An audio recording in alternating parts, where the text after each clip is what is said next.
Welcome again, Aries. Dadhichi here. It's December 2016. Comes around fast. Thanks for joining me. For those of you that are new, welcome. I know it's late in the year, but today for you, Aries, I wanted to talk about the topic that I opened up the discussions with today in my introduction on issues of choices. Those choices are like forks in the road of life. And for you in particular, we see the month could start with a bit of a heavy tone due to the combination of the moon and Saturn. It's a new moon, by the way. Well, it's just past the new moon at the very last day or two of the month of November, but that's carrying through in your ninth house. This ninth house of, I suppose, higher learning, wisdom, education, journeys. And you've got this powerful combination of Venus and Pluto still occupying your 10th house of profession. So what are the forks, the choices? I guess the choices are based upon this difference between the higher mind and the I guess, spiritual value of what you're doing and the material value, the professional value. That Venus and Pluto can make you, on one level, very, very driven to achieve money, success, financial leverage. Yet on the other hand, Mercury, new moon, Saturn and Sun in your ninth house, giving that considerable more weight in this particular scenario. In other words, some of you may be opting to make a choice between your current circumstances, and this could happen in the new year, and we'll go into that into the new year reading, as to how you're going to manage the, I guess, drop in salary, drop in prestige. This is a lifestyle change for many of you. Now, that may be precipitated by the transit of Mars in your 11th house. Mars is in a very favourable aspect now to Jupiter in your 7th house. That 7th house is usually referred to as the marriage house, but it is a public relations house. It has a lot to do with the influence you have on others and the influence that they have on you. So when these two planets are in a lovely aspect like that, and we see on December 2nd there is a perfect triangulation of those two bodies, that your thinking, your planning, your objectives will be very, very expansive. You'll be very, very confident. And naturally, too, that Jupiter happens to rule your ninth house, which is the house of higher learning and spirituality. So there's a very strong push from both the occupation of planets in that ninth house and the aspect from the ruler of that ninth house to your ruling planet Mars. This can fulfill your dreams. It can be the breakthrough that you're looking for just at the end of the year. Now, usually this shows a definitive movement in action. But of course, we have to be practical here with Christmas and everything. Things slow down. So it may simply be that you've clinched the idea, you know exactly what you want to do.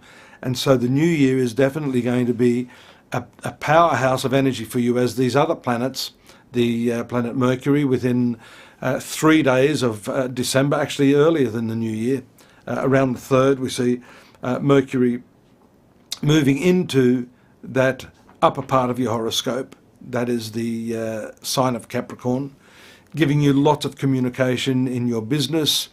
Then we have the transit of the Sun taking place there on the 21st of December, just a few days before Christmas, giving you that elevation. That happens every year, by the way.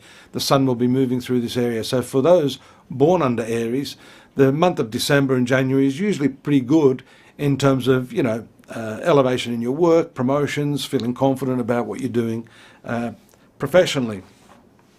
So this choice, what is it? It is simply really identifying what it is you want to do. But before that, defining who you are in terms of your identity, identifying clearly with the work that you want to do, the work that you've chosen to pursue, and feeling good about it, not just because of the money that you earn. And there's no doubt with Venus, the ruler of your finance sector, moving very high up in the chart there next to Pluto, you may have over this past month or two been rather hell-bent on, ensuring that your security is looked after and that you've got more than enough money coming in.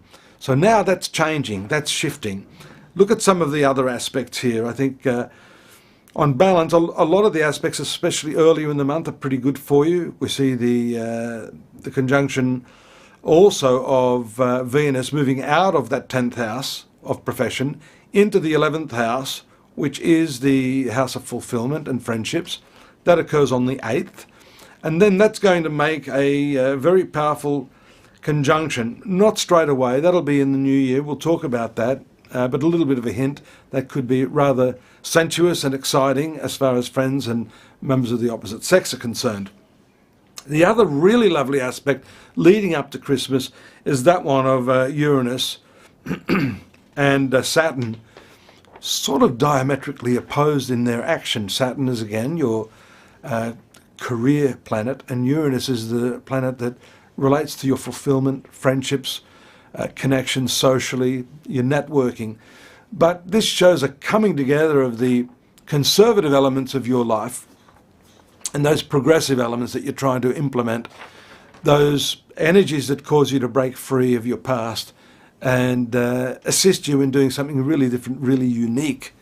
So that's the great news. I think these are all energies that are pointing to that choice or that fork leaning towards really smashing the paradigm of old things, the way things were done, in favour now of preparing yourself for the way things are going to be done. Your relationships continue to do well with Jupiter still in your 7th house. That's bringing luck not just in your relationships but also in your general affairs, as I said, with that aspect to Mars. And then we see a little bit of a bit of an anticlimax, or a bit of a challenge rather, when Jupiter on the 27th, just after Christmas, moves into that opposing aspect to Uranus. So this could come from the relationship sector. It's also, again, identified with your philosophy, your belief systems. There can be some tension there. That's usually the case around the Christmas dinner table, isn't it? So that may be leading up to the 27th, which would include Christmas. But you've got the means there now, the self-confidence. You don't need to convince anyone else of what it is you want to do, what it is you believe, what you feel your identity is. Move forward now with confidence. It's the start of a new year coming. Tie up all those loose ends. Figure out what it is you want to do in the heart, and don't be afraid to make that choice, even if it incurs some losses elsewhere. Moving away from certain friends who've held you back, circumstances that aren't fulfilling you, and work that's certainly not giving you the creative edge that you believe you have.